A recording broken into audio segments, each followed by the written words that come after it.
Y yo decía para mis adentros, algún día se te acabará la pila, no te preocupes. Y así fue. Vivió 106 años, la bisabuela de Elena murió con 104, la abuela con casi 100, mi suegra va por el mismo camino, así que probablemente, Elena, pasemos de los 100 años. Vete tú a saber. ¿Quién sabe, no? ¿Quién sabe? Pero sea como sea, por mucho que vivamos, tarde o temprano tendremos que salir de este mundo. Y por eso es importante que cuando hagamos cualquier cosa en la vida, sea predicar, trabajar, estudiar, siempre tengamos presentes que estamos de paso y que hemos venido a este mundo con un propósito eterno y divino. Que no estamos aquí simplemente para trabajar y ganar dinero y comprar buena ropa y vivir bien, sino que eso es secundario totalmente. Yo veo que la gente de este país, y no es una crítica, simplemente es una observación, trabajan y trabajan y trabajan, y está bien trabajar. Pero si la mitad de la energía que gastan muchos en las cosas materiales, las gastaran en las cosas del Señor, ¿cuántas millones de personas se habrían convertido ya a estas alturas, verdad? Y es que yo creo que muchas veces nos olvidamos de que no solamente estamos aquí de paso, sino que hay una promesa que, gracias al Señor, en todas las iglesias y en todas las denominaciones, por lo menos hasta el día de hoy, la creen. Y es que Cristo viene pronto. ¿Cuántos dicen amén? Cristo viene pronto, mi querido hermano. Aleluya. Pero lamentablemente tengo que decir como pastor que se habla muy poco en algunos círculos cristianos evangélicos acerca de la realidad inminente del retorno de nuestro Señor Jesucristo. Me acuerdo que una vez me invitaron un grupo de pastores y alquilaron el salón de un colegio y durante una semana les estuve compartiendo cosas relacionadas con el libro de Daniel, que es el Apocalipsis del Antiguo Testamento, algunas de las cartas que Pablo escribió donde menciona el tema de la venida de Cristo, la resurrección de los muertos, el arrebatamiento, etcétera, etcétera, el Apocalipsis. Y dormía en la habitación, cada uno en su cama, lógicamente, con un pastor, ¿verdad?, que me decía: Manuel, yo nunca he predicado en mi iglesia del Apocalipsis. Y le digo, ¿por qué? Dice, porque no lo entiendo. Digo, qué lástima, ¿no? Que haya creyentes en las iglesias que nunca hayan oído y que no entiendan uno de los libros más interesantes y que más se tiene que leer en los últimos tiempos, porque es nuestro manual de instrucciones, como es el libro de Apocalipsis o de Revelación, como también se le conoce, ¿verdad? Hoy quiero hablar acerca de esta gran doctrina, de esta gran enseñanza, para que cuando salgas por esa puerta sepas un poquito más de lo que nos espera, de lo que se avecina y de qué tiempo tan interesante nos ha tocado vivir a nosotros como creyentes en esta época. Quiero llevarles a la primera porción que voy a estar compartiendo con ustedes, que se encuentra en el Evangelio según San Mateo, el capítulo 24. Los versículos que yo voy a leer, es muy interesante que ustedes también los lean en, por ejemplo, Marcos capítulo 13 y Lucas capítulo 21. ¿Por qué? Porque hay datos que nos da un evangelista que el otro omite. Y cuando se estudia un tema como el que vamos a analizar en esta noche, y espero que el Señor me dé sabiduría para poder explicarlo y que ustedes disfruten de este mensaje, es importante tener toda la información encima de la mesa. Por eso solamente vamos a leer parte de Mateo 24, pero repito, Marcos capítulo 13 y Lucas capítulo 21 también hablan de este tema. El capítulo empieza diciendo que Jesús salía del templo y se acercaron sus discípulos para mostrarle los edificios del templo. Jesús les dijo: ¿veis todo esto? De cierto os digo que no quedará aquí piedra sobre piedra que no sea derribada. Ahora, es muy importante cuando uno, por ejemplo, va a Jerusalén, y hay hermanos aquí que me han dicho que ahora en el mes de mayo es, ¿no? En el mes de mayo van a viajar con nosotros en uno de los viajes que vamos a hacer. Cuando yo leo parte de este capítulo en Israel, les digo, mire, el versículo 1 y 2, el Señor lo dijo en un lugar. Y el versículo 3 en adelante lo dijo en otro lugar. Sin embargo, hasta que no estás allí, parece como que en el mismo lugar, es decir, a la salida del templo de Jerusalén, el Señor dijo esa declaración, hizo esa declaración y respondió a la pregunta de algunos de sus discípulos. No, no es así. Hay un salmo en la Biblia que dice: como Jerusalén tiene montes alrededor de ella, lo conocen, ¿verdad? Así está el Señor desde ahora y para siempre con su pueblo. Si ustedes observan la orografía de la ciudad de Jerusalén, que es una ciudad que está como unos 800 metros de altura sobre el nivel del mar, se van a dar cuenta de que la ciudad de Jerusalén está completamente rodeada de montes. Por ejemplo, tienen el Har Hatzitín, que sería el monte de los olivos, tienen el monte de Sión, donde está el aposento alto y donde está enterrada, donde está la tumba del rey David. Está el monte Moriah, donde antiguamente estaba el templo de Jerusalén. Y hay diferentes montes que rodean la ciudad. Y entre monte y monte hay como barrancos, ¿verdad? Por donde corre el agua. El monte Moriah, la palabra Moriah es muy interesante. Podríamos hacer todo un análisis, toda una explicación bíblica de lo que significa Moriah, porque Moriah viene de Moreya, de Dios es mi maestro, ¿verdad? El monte donde Dios es mi maestro, Dios decidió depositar su gloria. Y allí fue donde se construyó el primer templo y también el segundo templo de Jerusalén, y donde será reconstruido el tercer templo de Jerusalén próximamente. La Biblia nos enseña que a la salida del templo, en el monte Moriah, cuando el Señor ya se iba, sus discípulos le dijeron: Señor, espera un momento, mira qué edificio tan hermoso, mira qué maravilla de templo tenemos. Y es verdad, era un templo maravilloso. Los romanos, cuando llegaron a Jerusalén, o cuando llegaron, mejor dicho, a Israel, les sorprendieron tres cosas que nunca habían visto en el territorio que ellos habían hasta el momento conquistado.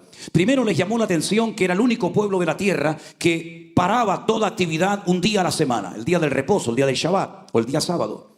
Nunca habían visto eso en ninguna nación, en ninguna cultura, en ningún continente, que hasta los animales se paraban y no trabajaban durante todo un día.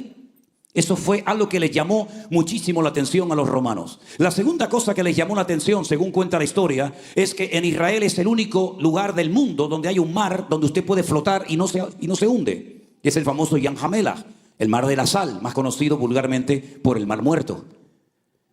Y la tercera cosa que les llamó muchísimo la atención a los romanos fue que ellos tenían, los judíos, un templo enorme, precioso, grandísimo, pero no había estatuas, no había ídolos en su interior. Y se reían y decían: pero ustedes están locos, han construido un hermoso templo, han invertido muchísimo tiempo y dinero, pero sin embargo está vacío. Y es que al Señor no se le podía hacer ningún tipo de figura. Amén, hermanos. Cuando el Señor sale del templo de Jerusalén, los discípulos lo detienen para que Él se pare a observar las maravillas del templo. Y el Señor les lanza un jarro de agua fría a sus discípulos, diciéndoles algo que ellos nunca esperaban que sucediera. ¿Veis todo esto? Observarlo, miradlo bien. Porque no quedará piedra sobre piedra que no sea destruida. Fue un golpe bajo para los discípulos. Jamás podían esperar que su maestro les estuviera dando una palabra profética que no mucho tiempo más tarde se iba a cumplir. Y las profecías, las palabras proféticas que el Señor daba siempre, sí o sí, se cumplían. No es como muchos hoy en día que se llaman profetas y dicen que son profetas y profetizan, pero ni profetizan, ni son profetas, ni son nada. Cuando el Señor Jesucristo profetizaba, lo que decía se cumplía sí o sí.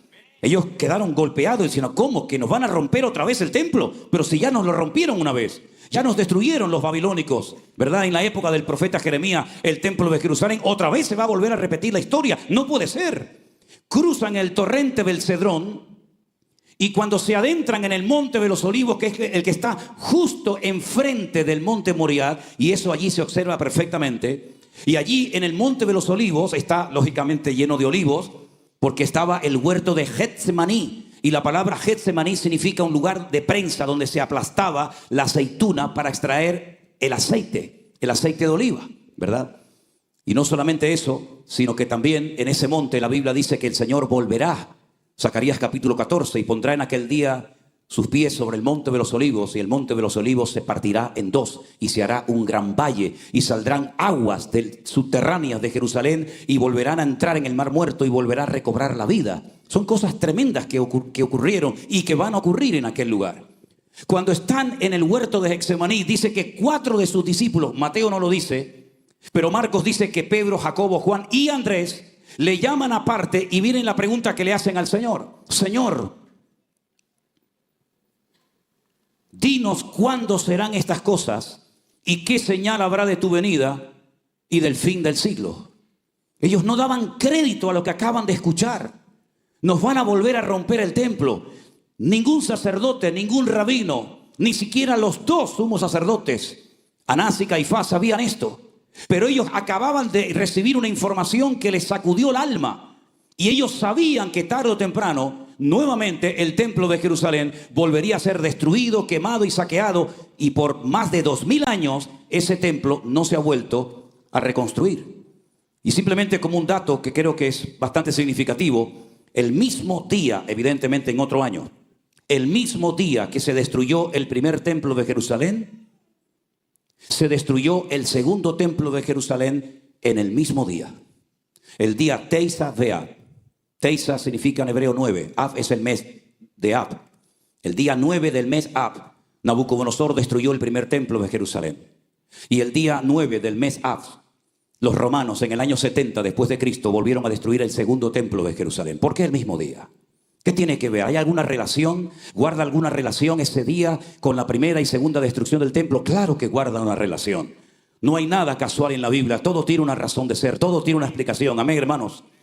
Hay que adentrarnos, hay que profundizar en la palabra y decir, Señor, explícame, revélame, muéstrame por qué el mismo día. Porque, hermanos, y no me voy del tema, créame, pero simplemente para que disfruten de la palabra, porque yo quiero que ustedes disfruten de la palabra.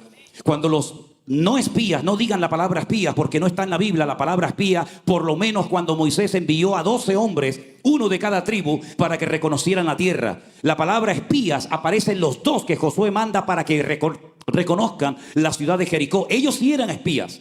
Tenían que entrar ocultas, secretamente, para que no los descubrieran. Pero los 12 que mandó Moisés, la palabra hebrea es exploradores. Vayan a disfrutar, vayan a explorar la tierra y luego vengan e informen a la nación de lo bonita que es la tierra. Y cuando volvieron los exploradores, dice que desanimaron al pueblo de tal manera que tuvo toda la noche el pueblo en sus tiendas de campaña llorando toda la noche, quejándose, diciéndole a Moisés, ¿para esto nos sacaste de Egipto? ¿Para traernos aquí para que nos coman? Nos acaban de decir que la tierra se abre y traga a sus moradores, que las ciudades tienen unas murallas enormes que llegan hasta el cielo, que los habitantes de Canaán son como gigantes y nosotros como hormigas. Volvamos a Egipto. Dice que se lamentaron y hablaron mal de la tierra del Señor. Y el Señor, ese día que se lamentaron y lloraron, era el día 9 del mes Ab, el día Teisa Beab. Así que a partir de ese día, todos en cada generación, en ese mismo día, siempre en Israel ocurre una tremenda desgracia. Podría darles 21 datos de cosas terribles que han ocurrido en la historia del pueblo de Israel el mismo día 9 del mes Ab. Y el día 9 del mes Ab, Tito, que era el hijo del emperador Vespasiano de Roma, entra en la ciudad de Jerusalén, la destruye, se lleva todos los tesoros a Roma y con toda la riqueza que acaban de saquear del templo de Jerusalén, construyen otro templo en Roma, pero no a la vida, sino a la muerte. Y ese templo todavía ustedes lo pueden visitar, se llama el Coliseo Romano. En plena ciudad de Roma, con los tesoros del templo, construyeron un templo a la muerte.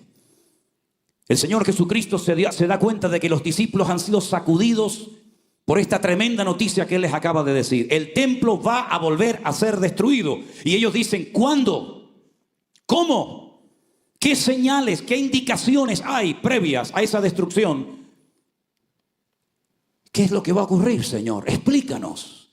Y entonces el Señor les da toda la explicación y toda la información que ustedes pueden encontrar en Mateo capítulo 23. El cuándo no se lo responde, pero sí le da una lista interesantísima de señales. Presten atención, por favor. Están ahí, ¿verdad? Que como no oigo ni una mosca, digo, se habrán ido. No, están ahí, sí, ¿verdad?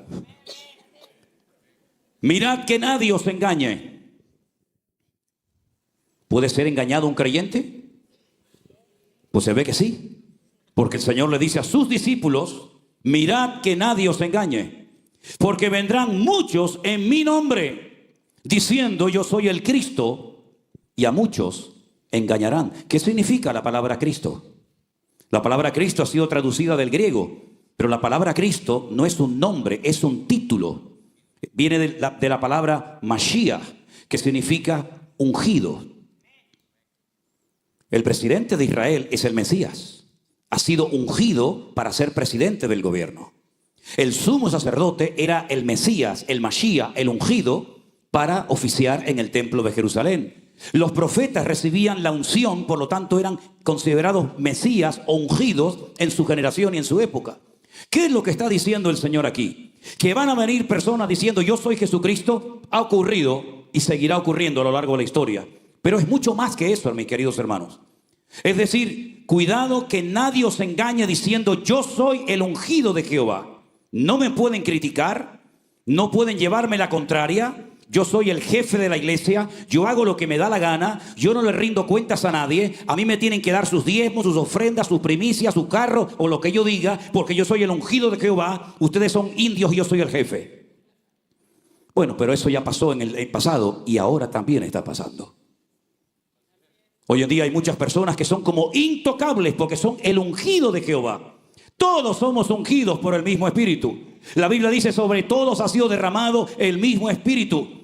Y en todos y cada uno de nosotros mora el mismo Espíritu que en los pastores, en los maestros, en los músicos o en quien sea. Todos tenemos la misma unción de Dios. No hay cristianos de primera, de segunda, de tercera. Usted quédese ahí que yo soy más importante que usted. Eso debe ser desterrado completamente de la iglesia del Señor.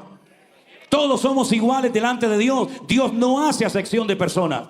Y el Señor dice, cuidado porque se van a levantar falsos ungidos que van a engañar, no a los del mundo, porque ya los del mundo están más que engañados, sino van a engañar a los escogidos del Señor.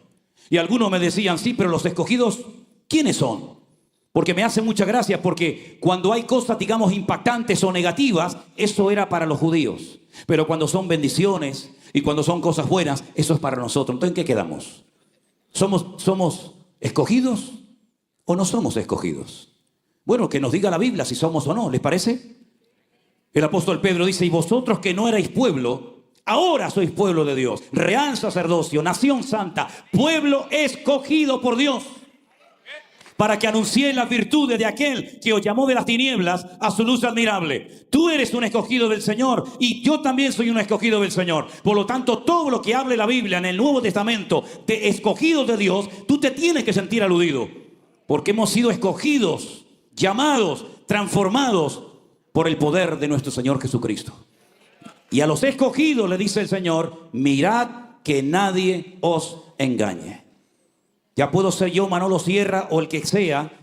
Ustedes tienen que comprobar continuamente mis mensajes, mis devocionales, y todo lo que hago, y todo lo que digo, y filtrarlo a la luz de la palabra del Señor. Y si en algún momento ustedes notan, comienzan a observar que me estoy torciendo, que Dios me guarde, que comienzo a enseñar cosas que no están en la Biblia, queridos hermanos, no se queden con la boca cerrada, no digan amén, sino digan, no señor hermano, usted está equivocado, se ha salido de los parámetros bíblicos, se ha salido de la escritura, y usted puede ser quien sea, pero lo que no coincide con la palabra de Dios, ninguno de ustedes tiene la obligación de decir amén, ni de apoyarlo, porque si lo apoya, se hace copartícipe del engaño y de la manipulación de ese predicador.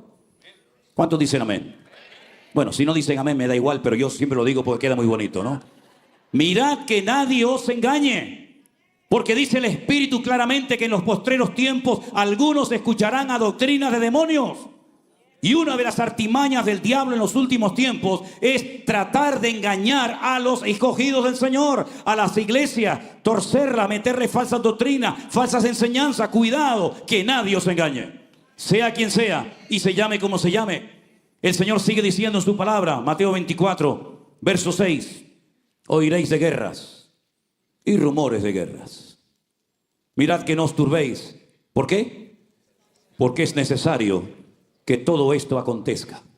Pero aún no es el fin. Se levantará nación contra nación y reino contra reino, y habrá pestes, hambres y terremotos en diferentes lugares. ¿Y todo esto qué es? Simplemente el principio de dolores. Os entregarán a tribulación y os matarán. ¿Con quién está hablando aquí el Señor, queridos hermanos? ¿Con sus discípulos? ¿Sí o no? ¿Usted es discípulo de Cristo? Porque si esto no fuera para nosotros, pero es que es para nosotros. Os entregarán a tribulación, os matarán y os aborrecerán, y seréis aborrecidos de todas las gentes por causa de mi nombre. Yo siempre le digo a los pastores, a los que están en el ministerio o desean estar en el ministerio, una de las cosas que tienes que aprender lo antes posible es que nunca le vas a agradar a todo el mundo. Si alguien piensa que le vas a caer bien a todo el mundo, te equivocaste de trabajo, amigo. Aquí te van a observar con lupa y lo que hagas a unos les va a gustar, a otros no les va a gustar, unos te van a apoyar, otros te van a tratar de poner la zancadilla para que caigas lo antes posible. Yo siempre he dicho, y espero que ustedes tengan la madurez suficiente para poder oír lo que les voy a decir, porque es muy fuerte. Las personas en esta vida que más me han ayudado y apoyado, ¿saben quiénes han sido? Mis hermanos en Cristo, los cristianos, los hijos de Dios. ¿Saben ustedes los que más me han criticado y me han tratado de hundir en esta vida? Mis hermanos en Cristo, o algunos de mis hermanos en Cristo. Pero es que yo no me convertí a mis hermanos en Cristo. Yo no me convertí a una iglesia, a una denominación. A mí el Señor me liberó de 4 demonios que tenía en mi vida. A mí el Señor me sanó y a mí el Señor me salvó. Y fue Él el que me transformó, fue Él el que me cambió la vida. Y si hay gente que aplaude, gloria a Dios, y si hay gente que critica, gloria a Dios, me da exactamente igual, porque yo no sigo al hombre, yo sigo a mi Señor Jesús. Y eso tenemos que aprenderlo lo antes posible, porque como cristianos, lo más difícil del mundo es creer, y algunos se lo creen, que van a poder, con su vida, con su testimonio, con su ministerio, van a poder agradar a todo el mundo. Y ni siquiera el Señor Jesucristo jamás le dio importancia a eso de caerle bien, caerle simpático a todo el mundo. De hecho, hay pasajes en la Biblia donde nos encontramos con los discípulos diciéndole al Señor: Señor, hoy se ha ido gente enfadada contigo. Hoy se ha ido gente molesta. Como hace un rato me dijeron que uno se fue enfadado porque no lo atendí, no me saqué una foto con él. Dios le bendiga, chao, chao, arriba derecha, amigo. Voy a ir yo detrás de él. Ay, no se vaya, por favor. Venga, que le voy a hacer una foto. Si alguien se quiere también marchar, aproveche y váyanse ahora. Váyanse ahora. Yo no tengo ninguna obligación de sacarme fotos con ustedes. Si lo hago es porque les amo y tal, pero ¿qué más da sacarse una foto conmigo? Usted va a ser mejor persona, va a comer mejor. Yo he visto que habéis comido de maravilla, con foto y sin foto. ¿Qué más da? Usted ha vivido sin mí toda la vida, yo sin usted toda la vida y aquí no ha pasado nada. Pero que una persona se levante de una mesa donde el Señor va a hablar con su palabra, donde la presencia del Señor está, porque el pastor no les sacó una foto. Que Dios te bendiga, mi hijo. Adiós, muy buena. Señor, alguien se fue hoy ofendido porque tu palabra fue muy dura. Y el Señor, ¿qué dijo? Si ustedes se quieren marchar también, aprovechen y váyanse. O yo estoy aquí para caerles bien a ustedes. Así que, mis queridos hermanos, seremos aborrecidos. Seremos rechazados por personas. A lo mejor predicarás algo y le va a hacer un beneficio espiritual a alguien tremendamente, pero puede ser que a otra persona no le haya gustado lo más mínimo la palabra que usted haya dicho. Pero usted no tiene que agradar a los hombres. Usted no tiene que agradar ni siquiera a la iglesia que pastorea, mi hermano. Usted a quien tiene que agradar es a Dios y es al Señor. Eso es lo que dice la palabra del Señor, mi querido hermano. Seréis aborrecidos por causa de mi nombre. ¿Usted se cree que es agradable que yo le diga a un señor de 60 años, póngase en orden y déjese de cuentos? ¿Usted cree que a mí me gusta decirle a una persona, usted quiere servir a Dios y está viviendo en adulterio?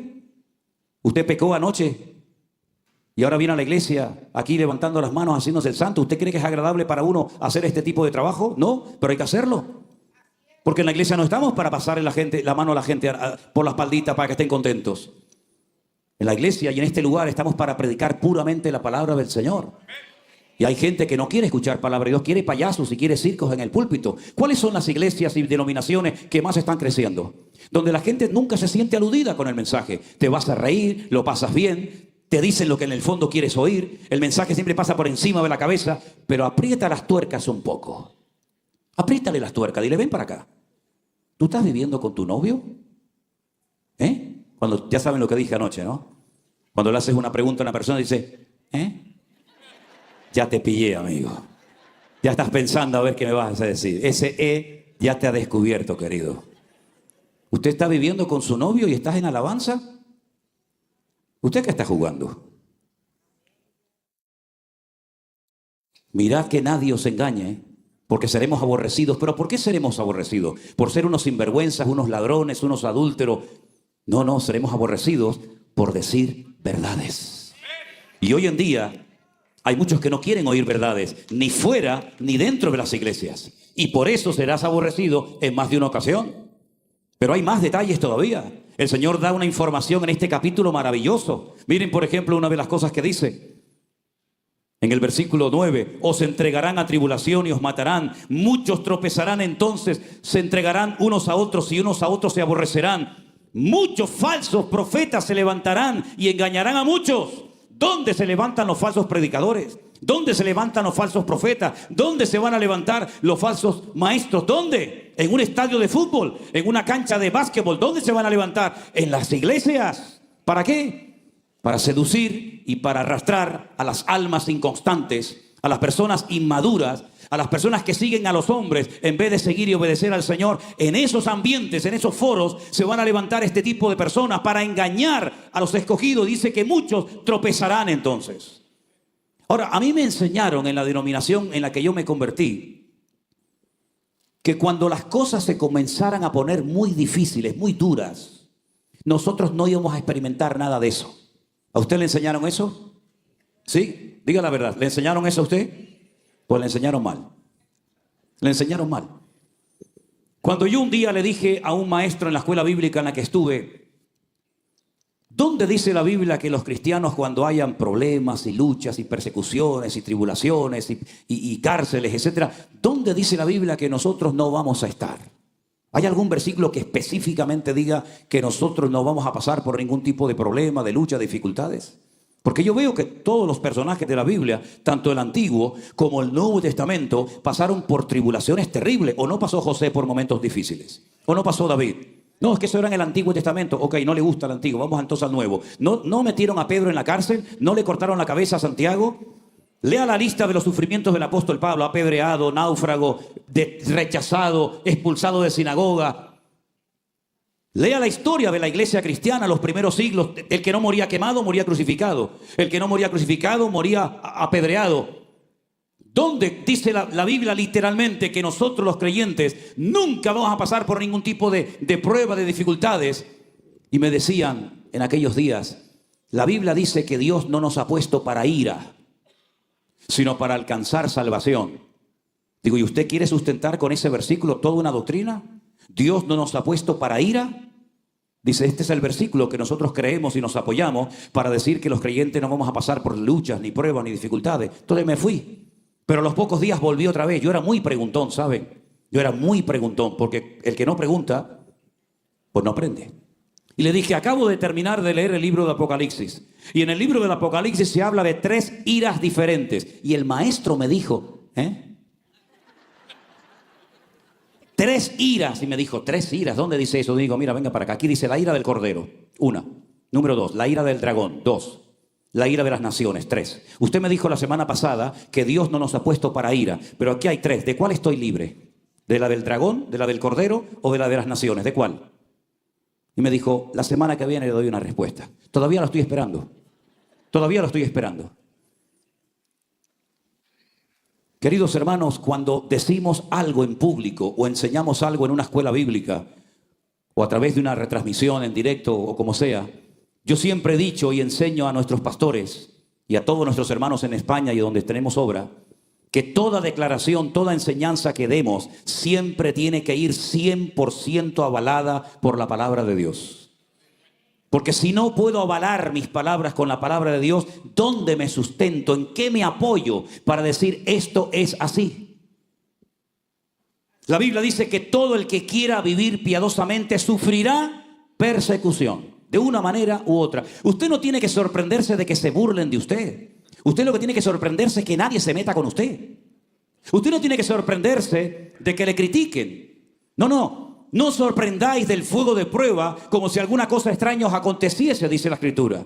En otras palabras, lo normal no es que todo el mundo nos ría la gracia. Lo normal es que tengamos pruebas, luchas y dificultades. Pero en todas y en cada una de esas circunstancias, el Señor siempre va a estar a nuestro lado. Y nos va a proteger, y nos va a cuidar, y nos va a bendecir. Y ya sea que muramos o vivamos, somos del Señor. Da igual, da igual. Pero déjeme que le diga algo.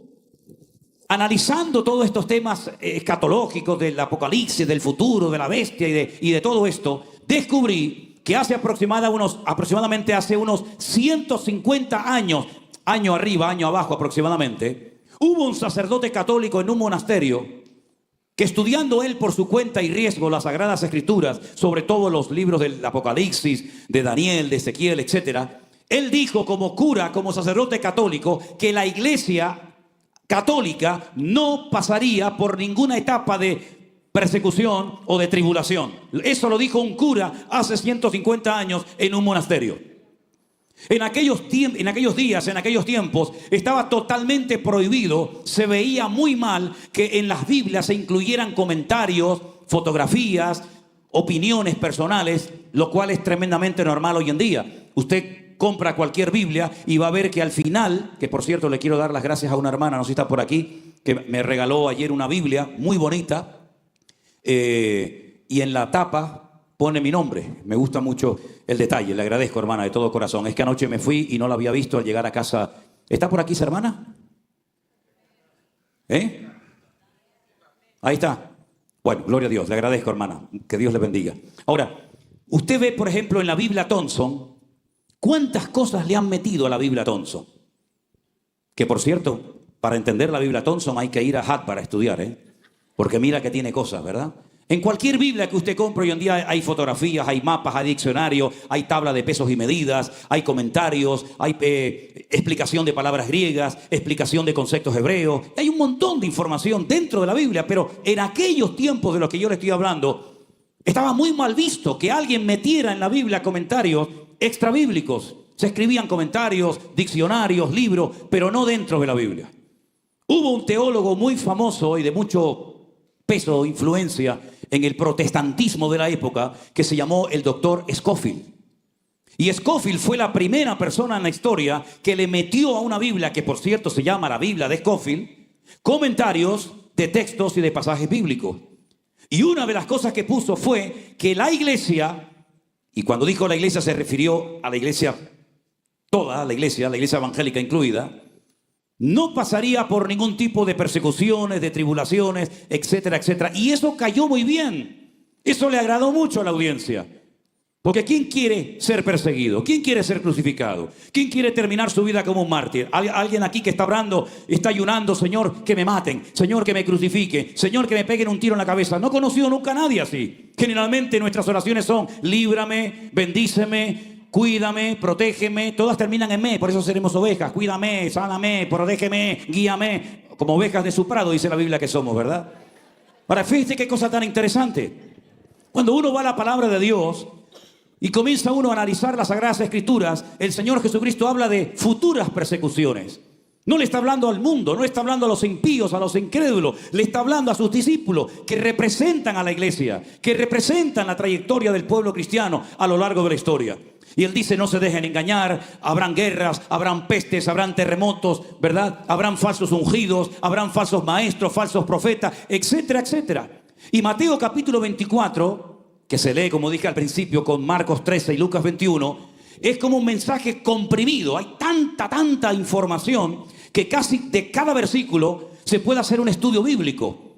El Señor Jesucristo no lo hizo, pero posteriormente, bajo inspiración del Espíritu Santo, otros autores de la Biblia, tal vez el más conocido, el apóstol Pablo, comenzaron a desgranar, comenzaron a explicar muchas de las cosas que en Mateo 24 encontramos como una pequeña respuesta a una pregunta que los discípulos le hacen al Señor: ¿cuándo, cómo y qué señales habrá de tu venida y del fin del siglo?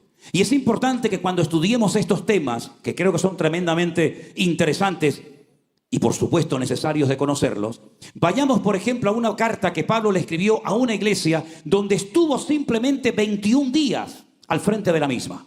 Es el lugar donde menos tiempo Pablo permaneció. 3 semanas en Tesalónica, 2 años en Éfeso, 1 año y medio en Corinto. Pero el lugar donde menos tiempo estuvo el apóstol Pablo pastoreando fue en la ciudad de Tesalónica. Cuando él se marcha de la iglesia, comienza una persecución terrible contra la iglesia. Comienzan a morir un montón de miembros de la congregación. Y muchos creyentes comenzaron a asustarse, a preocuparse. ¿Qué nos está pasando? Y Pablo les escribe 2 cartas. Y en una de ellas, permítame que les lleve un momentito a una de las cartas que Pablo le escribe a esta congregación. En 2 de Tesalonicenses capítulo 2, el apóstol Pablo nos da una información que va junto con Mateo 24, tremendamente interesante. Procuraré ir al grano y no extenderme demasiado, porque esto nos llevaría muchas semanas a explicarlo detenidamente. Pero Pablo dice a la iglesia de Tesalónica: con respecto a la venida de nuestro Señor Jesucristo, ¿verdad? Y nuestra reunión con Él, Os rogamos, hermanos, que no os dejéis mover fácilmente de vuestro modo de pensar, ni os conturbéis, ni por espíritu, ni por palabra, ni por carta, como si fuera nuestra, en el sentido de que el día del Señor está cerca. En el Nuevo Testamento encontramos que el idioma griego, tremendamente rico como el hebreo, tiene un término específico para cada concepto, para cada idea que quieras expresar. De tal manera que no tienes que dar muchas explicaciones si utilizas el término correcto, el término exacto. Hay dos palabras para referirse a las venidas en plural que el Señor Jesucristo, el Hijo de Dios, haría a este mundo. La primera venida del Señor ya se produjo. Hay 150 profecías que se cumplieron solamente en la primera venida de Cristo. Y esa primera venida de Cristo, cuando la Biblia hace referencia a ella, habla como la palabra epifanía. Y cada vez que usted encuentra en el texto griego la palabra epifanía, el Señor se está refiriendo, o el autor que está escribiendo ese tema, a la primera manifestación visible del Mesías. Epifanía es la primera venida del Señor. Pero Pablo en este capítulo no emplea la palabra epifanía, emplea la palabra parousia. La palabra parousia se empleaba para hacer referencia única y exclusivamente a la segunda aparición física y visible del Señor Jesucristo. Por lo tanto, cuando él dice con respecto a la parousia, es decir, con respecto a la segunda venida del Señor, ¿me explico? No se dejen engañar, no sean perturbados en su fe. ¿Por qué? Porque dice al apóstol Pablo lo siguiente, tome nota: no vendrá sin que antes venga la apostasía y se manifieste el hombre de pecado, el hijo de perdición. Él está hablando de la venida, de la segunda venida, de la parousia del Señor. Y dice, no se preocupen, hermanos, no se pongan nerviosos, porque no va a venir, no se va a manifestar visiblemente nuestro Señor Jesucristo hasta que ocurran dos cosas tremendamente importantes. Una es la apostasía, de lo cual hablaremos ahora brevemente, y en segundo lugar, se manifieste, se dé a conocer, se presenta en la escena pública y mundial el hombre de pecado, el hijo de perdición, que más adelante lo llama el inicuo, el malvado, el perverso.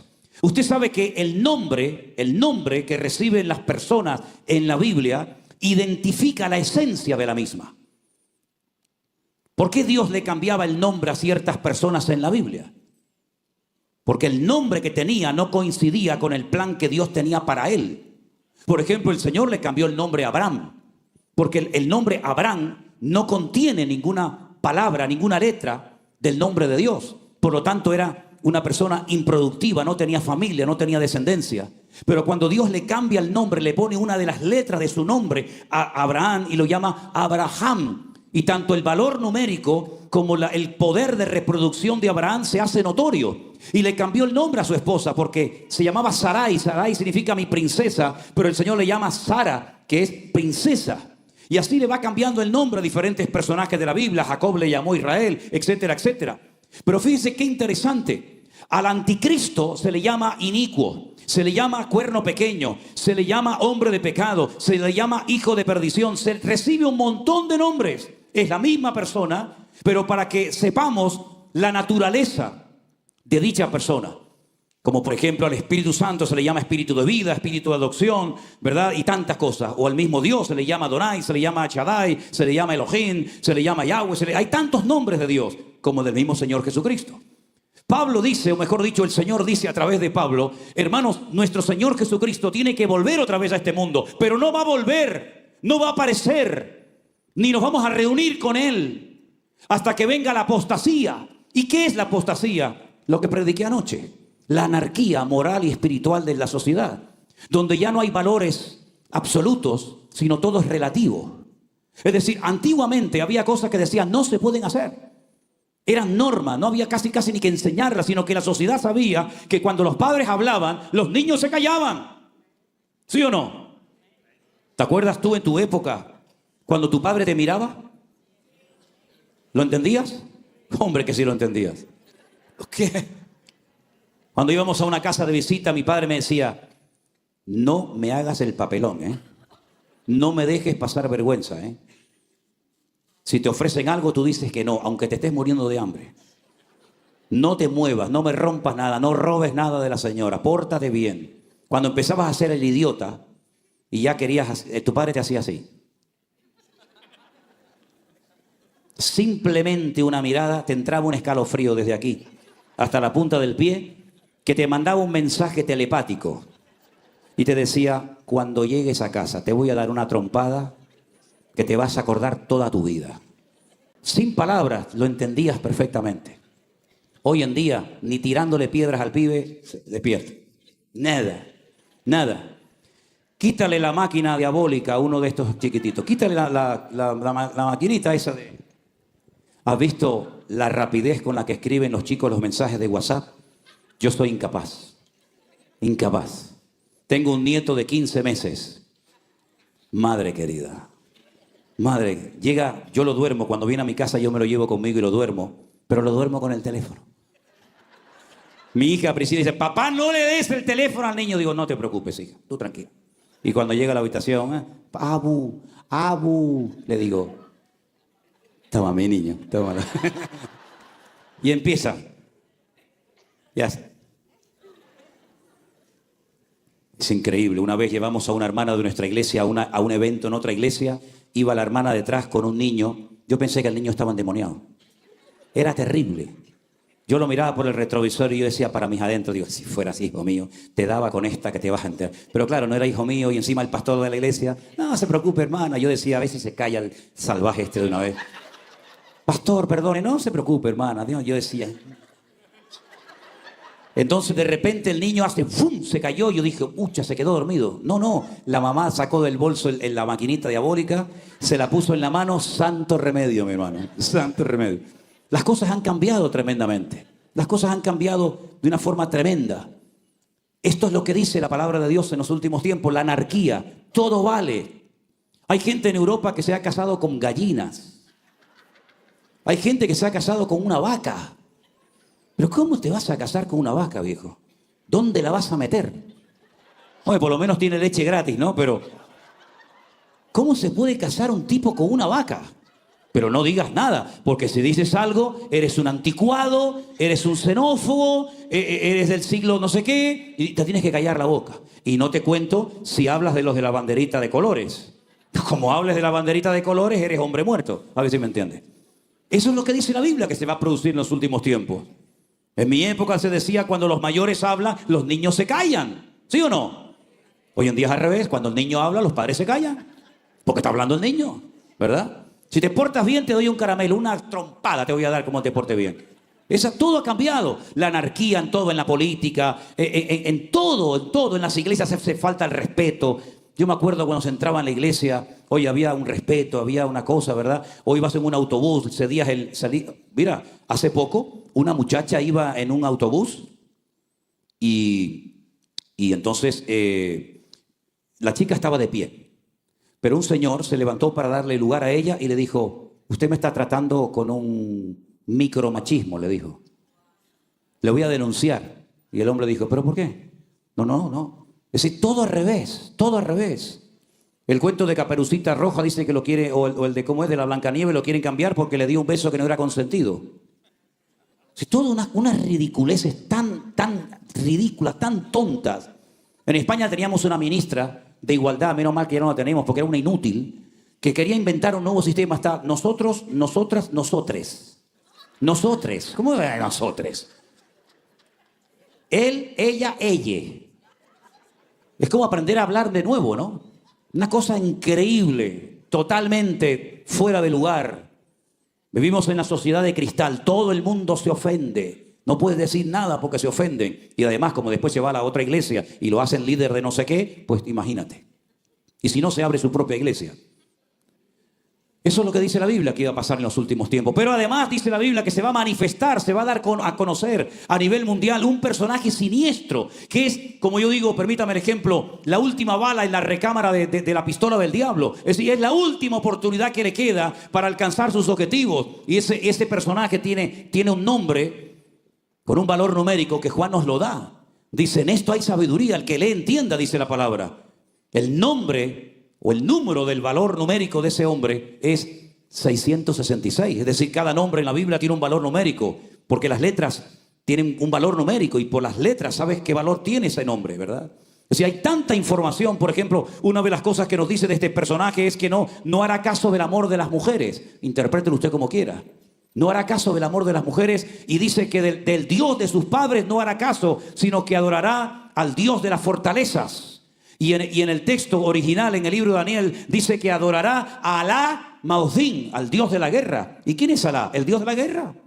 Y dice que lo adorará y dejará a un lado al Dios de sus padres. Si es tanta la información que la Biblia nos da, para que no nos sorprendan estas cosas, sino que estemos preparados. Ahora, la pregunta es, ¿qué podemos hacer nosotros como creyentes en este tiempo para mantenernos firmes en la fe? Para que no nos dejemos arrastrar por la corriente de este mundo. Para que seamos lo que dijo el Señor, luz y sal de la tierra.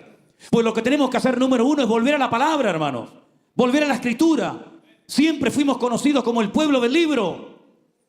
¿Y cuántas personas hoy en día vienen a la iglesia y ni siquiera traen su propia Biblia? En mi época todo el mundo llevaba la Biblia a la iglesia. Y siempre veías a los hermanos buscando en la palabra. Hoy en día ya casi la gente ni va con la Biblia. Dice, no, es que la llevo en el teléfono. ¿Y quién la lleva en el teléfono? Ya. Mis queridos hermanos, vivimos en tiempos difíciles y en tiempos peligrosos. Y aquí nos ha puesto el Señor a ti y a mí para marcar una diferencia. Somos una especie en peligro de extinción, como dijo alguien, ¿verdad? Que el Señor nos guarde los corazones para que nos demos cuenta de que las cosas se van a poner cada vez más difíciles y más duras en todo, ¿eh? La crisis matrimonial y familiar que está experimentando el mundo, también los cristianos, es algo sin precedentes.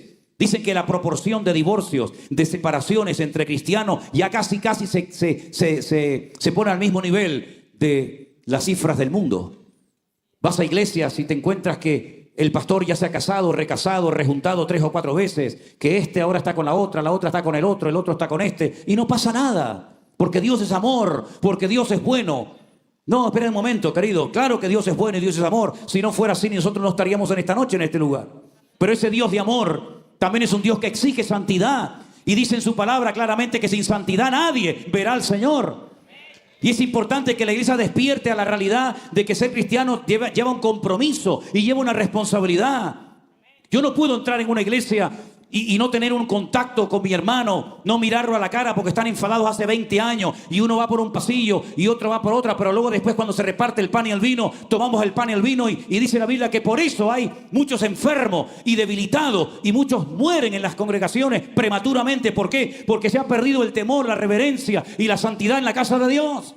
Y el Señor quiere que todo eso se vuelva a recuperar, que volvamos otra vez a la santidad, a la simpleza, si me permiten, a la sencillez del Evangelio, y que nos demos cuenta de que somos un pueblo tremendamente necesitado. Y si bajamos la guardia, por muchos años que usted lleve en la iglesia, da igual los títulos universitarios o teológicos que tenga, lo que le va a proteger no son sus títulos, no es su carrera, lo que le va a proteger es su comunión y su relación con el Señor, que hay que mantenerla viva todos los días de nuestra vida, mi querido hermano.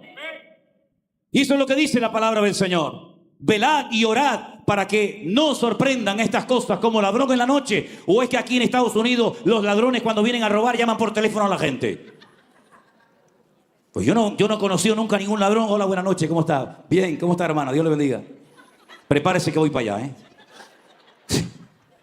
El ladrón viene, te robó y cuando te das cuenta ya se acabó, no hay nada que hacer. Y el Señor dice, cuidado, porque te puedes quedar dormido. Y por eso dice el Señor en su palabra, despiértate, tú que duermes, y te alumbrará Cristo. ¿Y saben lo peor que le puede ocurrir a un creyente y a una iglesia? Perder la presencia del Señor y no darse cuenta que la perdió. ¿Cuántos han perdido alguna vez algo importante?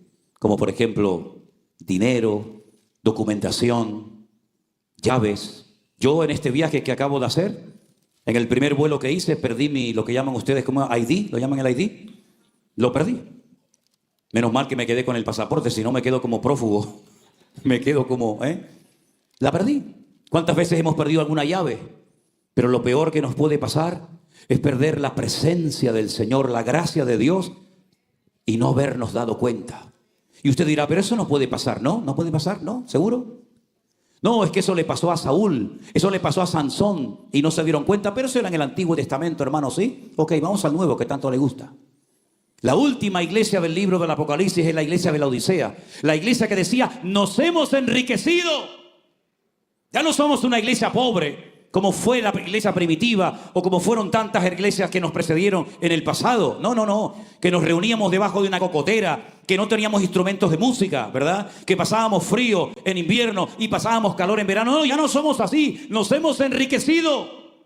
No tenemos necesidad de nada, lo tenemos todo.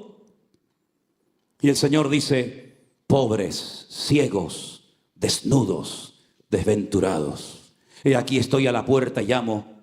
Si alguno oye mi voz y abre la puerta, entraré a él, cenaré con él y él conmigo.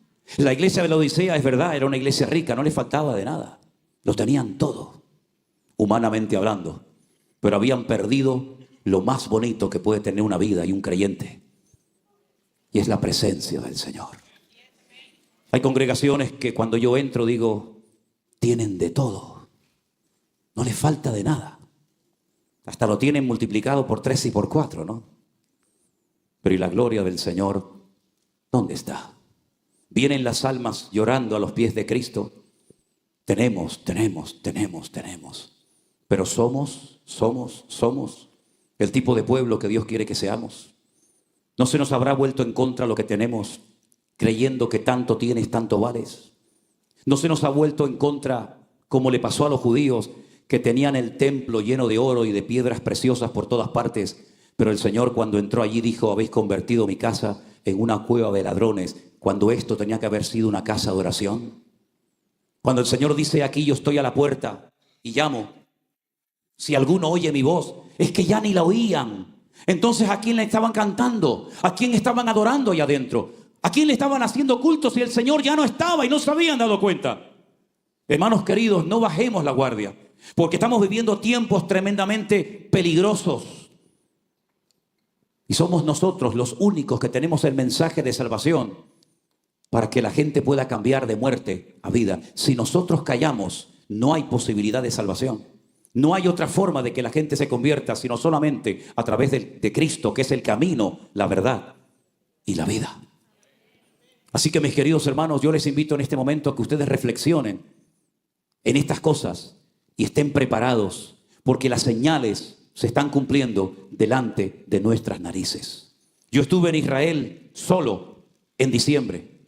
Fui con un amigo y pudimos llegar casi hasta la primera línea de combate, allí en la Franja de Gaza. Estuvimos visitando todos los kibutz. Vimos sangre y destrucción por todas partes. El día 6 de octubre todo estaba tranquilo. El día 6 de octubre el país decía, tenemos el ejército más poderoso del mundo, el servicio de inteligencia más poderoso del mundo, la tecnología más sofisticada, nunca nos va a pasar nada. El día 7 de octubre a las 6:30 de la mañana se produjo una masacre que se compara con el Holocausto en la Segunda Guerra Mundial, cuando miles de judíos y millones de judíos murieron. Hermanos queridos, la confianza no está en tu casa, en el ejército, en las pistolas que tienes, en tu dinero. La confianza nuestra está puesta en nuestro Dios.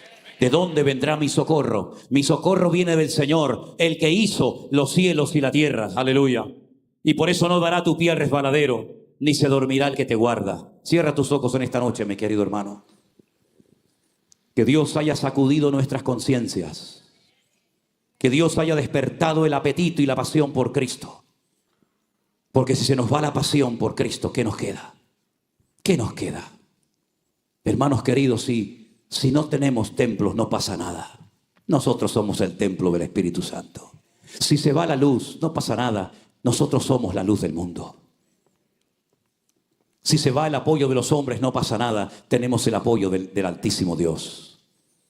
Pero si bajamos la guardia, somos tan vulnerables como cualquiera de este mundo. Solamente el Señor puede guardar tu matrimonio, tu integridad física, moral y espiritual. Solamente el Señor puede guardar a tus hijos.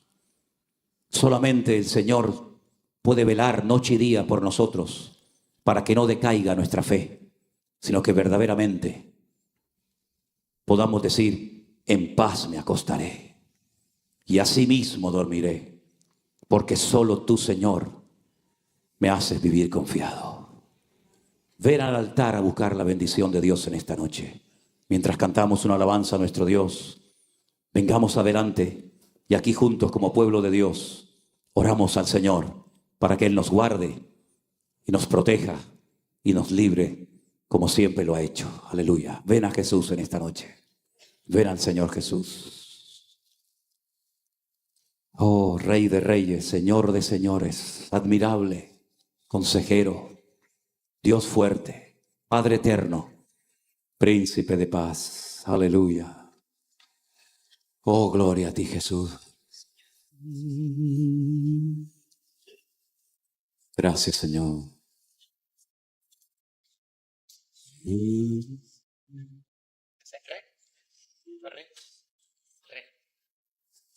Amén.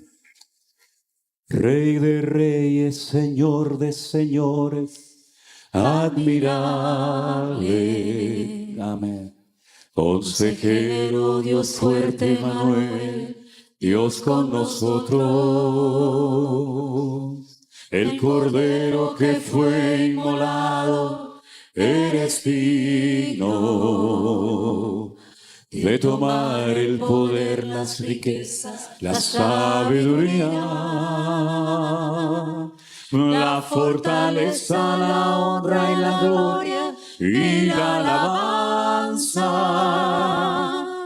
por los siglos de los siglos. Amén. Una vez más, iglesia. Rey de reyes, Señor de señores, admirable, consejero, aleluya. Dios fuerte, gracias, Señor. Manuel, Dios con nosotros. El Cordero que fue inmolado, eres digno de tomar el poder, las riquezas, la sabiduría, la fortaleza, la honra y la gloria y la alabanza. Y la alabanza por los siglos de los siglos. Amén. Rey de reyes, Señor de señores, admirable, consejero, Dios fuerte, Manuel, Dios con nosotros. Cordero, el Cordero que fue inmolado, eres digno de tomar el poder, las riquezas, la sabiduría, la fortaleza, la honra y la gloria, alabanza. Y la alabanza. Gracias, Señor. Y la gloria por los siglos de los siglos. Amén. Una vez más. Por los siglos de los siglos. Amén. Por los siglos de los siglos. Amén.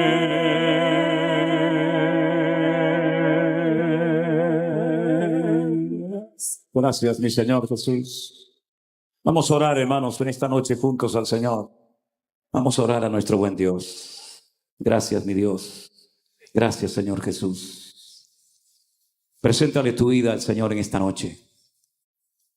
Y si hubiera entre nosotros alguna persona que nunca ha recibido a Jesús como tu Señor y Salvador personal, te invito a que lo hagas.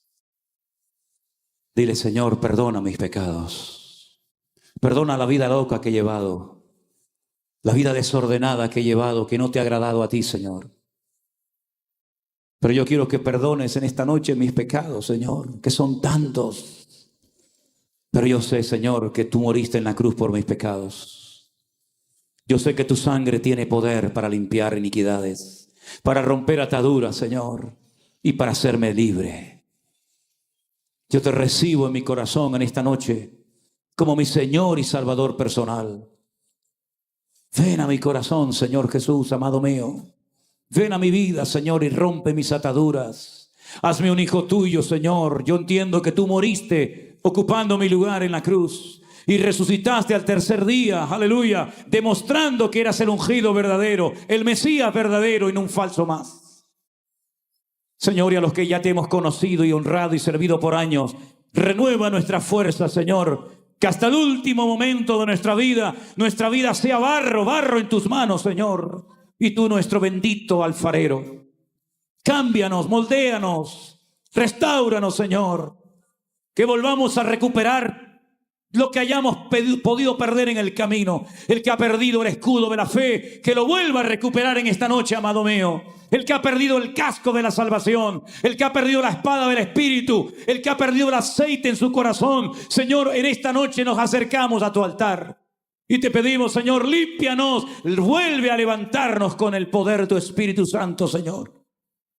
Porque tú dices en tu palabra que si el espíritu de aquel que levantó de los muertos a Jesús mora en nuestros cuerpos, tú nos vivificarás y nos darás vida y vida en abundancia, Señor. Y yo te pido que en esta noche todos y cada uno de tus hijos tengamos el corazón ardiendo con el fuego del Espíritu Santo de Dios.